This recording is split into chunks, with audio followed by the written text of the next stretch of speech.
साथियों, पिछले दिनों में आपने YouTube पर एक वीडियो देखा होगा जिसमें निसान की XV premium CVT turbo variant की एक्सीडेंट की खबर थी, जिसमें आंध्र प्रदेश के इंदिरा जी इस गाड़ी के ओनर थे, जिनकी गाड़ी आंध्र प्रदेश की एक बस से भिड़ गई थी। यानी उस टक्कर में हालांकि गलती किसकी थी या क्या हुआ वो सब दूसरी बातें हैं, लेकिन उसमें गाड़ी को काफ़ी नुकसान हुआ, कार को, मैग्नाइट को काफ़ी नुकसान हुआ। लेकिन सबसे बड़ी बात ये कि जो ओनर है वो खुश थे, क्योंकि उनकी जान बच गई। जिस प्रकार से नुकसान हुआ गाड़ी का उसको देखते हुए उनकी जान बच गई। समय पर उनके जो एयर बैग है वो खुल गए थे। यही कारण था कि जो इसकी सेफ्टी रेटिंग है 4 स्टार की, ये वास्तव में काबिल तारीफ थी।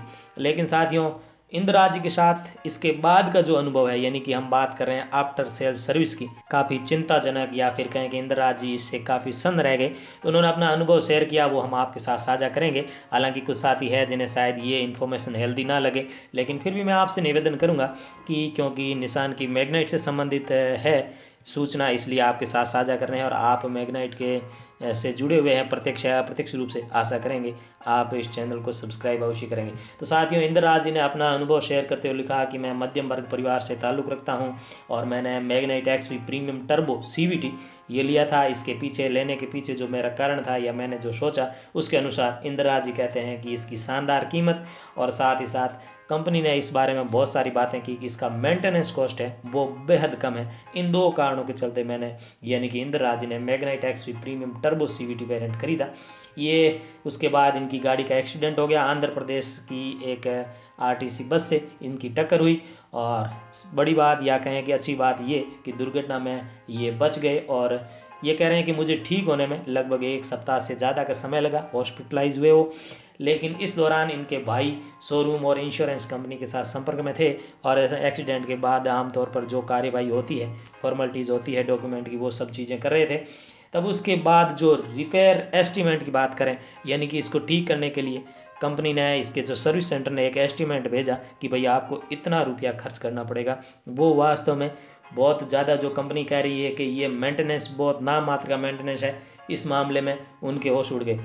यानी कि ये कह रहे हैं कि जो इनका रिपेयर एस्टीमेट भेजा ईमेल के माध्यम से आया इनके पास, और ये देख करके वो सन्न रह गए। क्यों सन्न रह गए? क्योंकि इनका मानना ऐसा था कि मैग्नाइट को पॉकेट फ्रेंडली बता रही थी कंपनी, और यही कारण है उनके खरीदने के पीछे भी ये कारण था। पर वास्तव में इनका जो रिपेयर एस्टीमेट उन्होंने भेजा वो 20 लाख रुपए का एस्टीमेट भेजा, जो कि वास्तव में इस कार की टोटल कीमत से लगभग दुगुना हम मान सकते हैं। तो ये एक डरावना, या कहें कि भयावह स्थिति हो सकती है कि कोई कार जो 10 लाख तक, 11 लाख तक आपके हाथ में आ रही है, लेकिन आप उसे, यदि कोई एक्सीडेंट में कुछ डैमेज हो जाता है, इवन अधिक से अधिक हो जाए, तो भी उससे दुगनी प्राइस में यदि आप उसे ठीक करवाएं तो काफ़ी हास्यास्पद लगता है। ऐसा हुआ इनके साथ।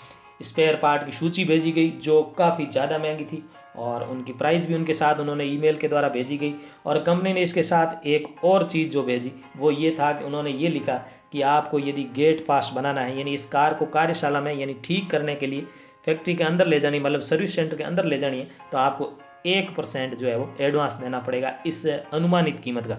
हालांकि हो सकता है इसमें कुछ कम ज़्यादा हो, लेकिन इसकी अनुमानित कीमत का मतलब ये कि आपको 20,000 रुपये गेट पास के लिए ही देने पड़ेंगे, अन्यथा तब तक ये गाड़ी कार्यशाला से बाहर खड़ी है। यानी उन्होंने अभी इसे ठीक करने का तो छोड़ो, इसे देखा तक नहीं है या इसे लिया तक नहीं है। तो ये काफ़ी ज़्यादा डरावनी, या कहें चिंताजनक स्थिति है, जहां कंपनी आफ्टर सेल्स सर्विस की बात कर रही है कि उसकी जो है वो सर्विस बेहद शानदार है, 90 मिनट में ये कर देते हैं, वो कर देते हैं। लेकिन यहाँ जब वास्तव में इनकी जरूरत पड़ी इंदिरा जी को, तो ये काफ़ी, इन्होंने अपना अनुभव शेयर किया। इन्हें लगा कि मैग्नाइट खरीद के ये ठीक रहा, इनकी जान बच गई, सेफ गाड़ी थी। लेकिन अब जाके उन्हें लग रहा है कि इतना ज़्यादा खर्चा करके वो अपनी कार को कैसे ठीक करेंगे। या एक बात ये हो सकती है कि ये एस्टिमेटेड था, अनुमानित था, लेकिन फिर भी साथियों, अनुमान का मतलब ये होता है कि कहीं ना कहीं जो खर्चा बैठे उसके आसपास हो। लेकिन 20 लाख का अनुमान वास्तव में बहुत ज़्यादा डरावना हो सकता है। साथियों, ये इन्फॉर्मेशन हो सकता है आपने पहले ही कहीं देखी सुनी होगी, लेकिन यदि आपने ऐसा यहाँ सुना है तो ये भी पूरी तरह से फैक्ट है, तथ्य है, इसमें कोई भी बनावटी बात नहीं है। उन्होंने जो शेयर किया है वो हमने आपके साथ शेयर किया। आशा है ये वीडियो आपको पसंद आएगा। इस चैनल को सब्सक्राइब अवश्य करें। आप सबका दिन शुभ हो। Thank you.